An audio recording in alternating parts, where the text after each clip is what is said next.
অনেক লোক আছে সিনেমা দেখে না, নাটক দেখে। আমাকে সিএনজি একজন ভদ্রলোক ইসলামিক, উনি বলে আমি নাটক দেখি, আপনার নাটক দেখি, আমি সিনেমা দেখি না। ভালো কথা। রাজের যে রয়েছে সিনেমাওয়ালা, আই অ্যাপ্রিসিয়েট ইট। এমনও একটা চ্যানেলে একটা ধারাবাহিক নাটক 2000 পর্ব হবে। দেখা গেছে চ্যানেল ভয়ে আছে যে আমি 2000 পর্ব পর্যন্ত থাকবো কিনা, আমি কেন ওই জায়গাটায় যাব। আমার জীবনে আমি একটি প্রতিদিনের ধারাবাহিকে যুক্ত হয়েছি আর কি। আমার লাইফে এই যুক্ততাটা নাই। এক নম্বর হচ্ছে আমি এখন খুব কম কাজ করি, বেঁচে কাজ করি।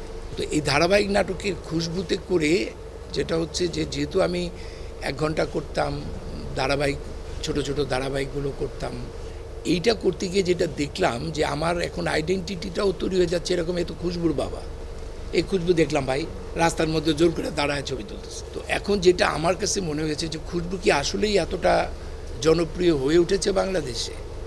কিন্তু আমি আসলে দেখলাম অনলাইনে ইউটিউবে তার ভিউয়ারশিপ খুব বেশি না, 1,20,000 ভিউ। তাই 1,20,000 তো এত কোটি মানুষ আমরা এত চিনে পাবে। পরে দেখলাম যেই বাড়িতে যাই, যেখানেই যাই, আসলে সবাই চ্যানেলটা দেখতেছে। বাংলা চ্যানেলে এখন স্যাটেলাইট চ্যানেলে যত ধারাবাহিক নাটক হয় তার মধ্যে দীপ্ত টিভির ধারাবাহিকের একটা বিশেষ জায়গা দখল করে ফেলছে।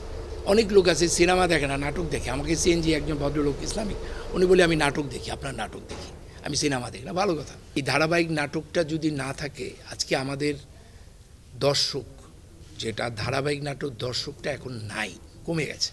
ধারাবাহিকের দর্শকটাকেই আমি আসল দর্শক বলি, কারণ এইটা ওকে আমি বলি গড় দর্শক। এরা প্রতিদিন দেখে। আর অন্যান্য 1 ঘন্টার টেলিফিল্মের চেয়ে অনেকটা উইন্টারবার্ডের মতো, কখন দেখলো না। চ্যানেলকে ধরে রাখে ধারাবাহিক নাটক। রাজের যে রয়েছে সিনেমাওয়ালা, আই অ্যাপ্রিসিয়েট ইট। এবং ইট ইজ, আজকে কিন্তু আপনি ভাবতে পারেন না যে একটা ওটা কিন্তু চ্যানেলে যায় না, যে কারণে ওইটার ভিউয়ারশিপ আর এটার সাথে তুলনা করা যাবে না। আমি আবারও বলি, এইটার যে দর্শক সেটা স্যাটেলাইট টেলিভিশনের দর্শক, এবং এইটা প্রচুর দর্শক দেখছে, প্রচুর। সো আমি যেটা বলছি যে ধারাবাহিক নাটক কিন্তু এখন দেখছে মানুষ, ধারাবাহিক নাটক আগের চেয়ে দেখছে। আপনি যেটা বলছেন যে আপনি যখন ভালো কোয়ালিটি দেবেন, আপনি যখন ধারাবাহিকতা বজায় রাখবেন, আমাদের ধারাবাহিক নাটকের দিকে আমাদের চ্যানেলগুলো ঠিক নেই। এমনও একটা চ্যানেলে একটা ধারাবাহিক নাটক 2000 পর্ব হবে। দেখা গেছে চ্যানেল ভয়ে আছে যে আমি 2000 পর্ব পর্যন্ত থাকবো কিনা, আমি কেন ওই জায়গাটায় যাব। প্রাত্যিকভাবে চর্চার জন্য টেলিভিশনের কোনো বিকল্প নাই, দাঁত মাজার মতো করে। সো টেলিভিশন সংস্কৃতির একটি বড় গুরুত্বপূর্ণ ধাপ হচ্ছে আপনার এই টেলিভিশন। অনেক এমনও হয়েছে যে টেলিভিশন সিরিয়ালের কারণে খেলা চেঞ্জ করে দিচ্ছে, অনেক বিদেশে এরকম আছে। সো ধারাবাহিক নাটক অনেক গুরুত্বপূর্ণ আমাদের সংস্কৃতির ধারক বাহক হিসেবে। আমরা ব্রেক ইভেন পয়েন্ট অ্যানালাইসিসই করি না। একটা ধারাবাহিক নাটকের 100 পর্ব বা 500 পর্ব থেকে ব্রেক ইভেন হবে, no profit no loss condition হবে।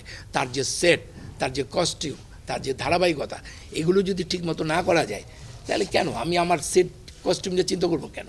এগুলো ঠিক করতে হবে, তাহলে আমাদের ধারাবাহিক নাটকগুলো আরও